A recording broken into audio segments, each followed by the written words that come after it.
Alison. I'm from Brisbane, Australia. Thank you, everybody. It's so heartening to see so many people here. And you'll also know me from the Julian Assange campaign. And I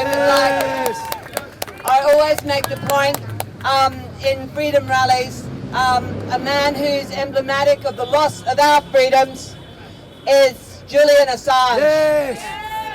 And question why they took Julian Assange from the embassy, breaching international law after the IMF paid a $4.2 billion bribe to the Ecuadorian government to revoke his citizenship.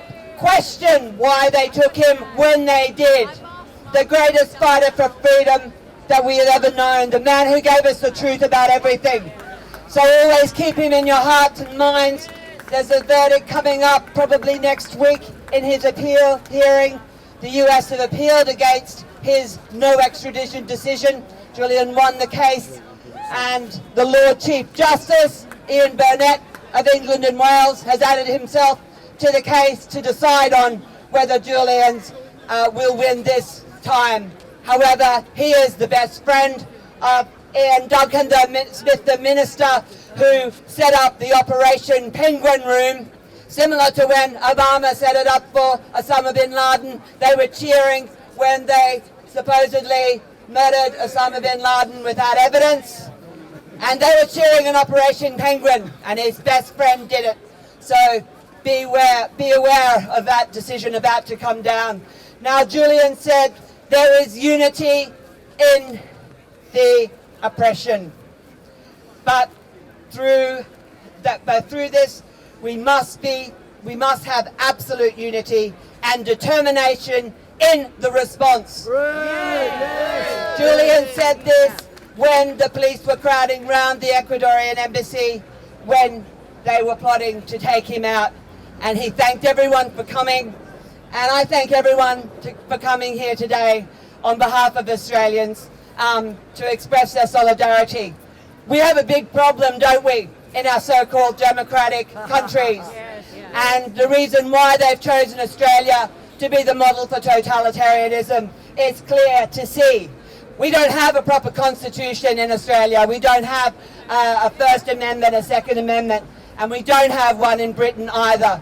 To me, it seems obvious we need to become republics and take control of our governments. And that is the only way we will do it, is to get rid of monarchic rule. This is an emblem here of the way in 1915 they started building this Australian High Commission, Australian House, with the materials plundered from Australia, the resources plundered, and who are they running over roughshod now?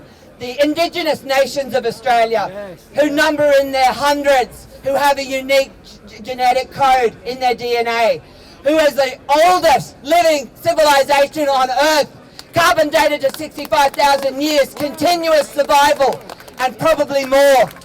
Scientists say more like 80,000 that they can prove. So we need to stand up for these people who are being totally victimized.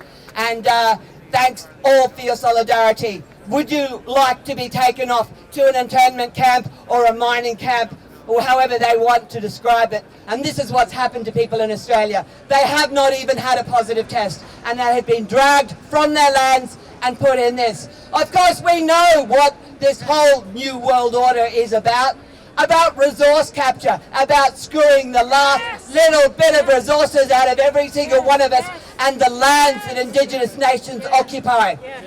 This is what we have to keep uppermost in our mind. They're about to screw us down and stick us through a blockchain repeatedly as slaves and introduce a central bank digital currency. At the moment in Australia, Malaysia, South Africa and Singapore, Project Dunbar is on trial. That is the first central bank digital currency, rolling it out in Australia.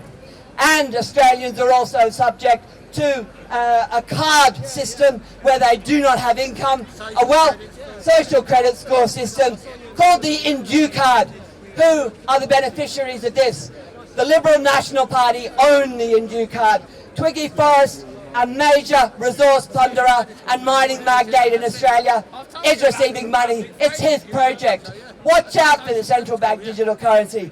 Resist, use cash, resist all you can. That's all we can do, is keep biting around the edges, niggling around the edges, and trying to fight our way through into the mainstream, and then we shall win. Thank you, in solidarity everyone from Australia.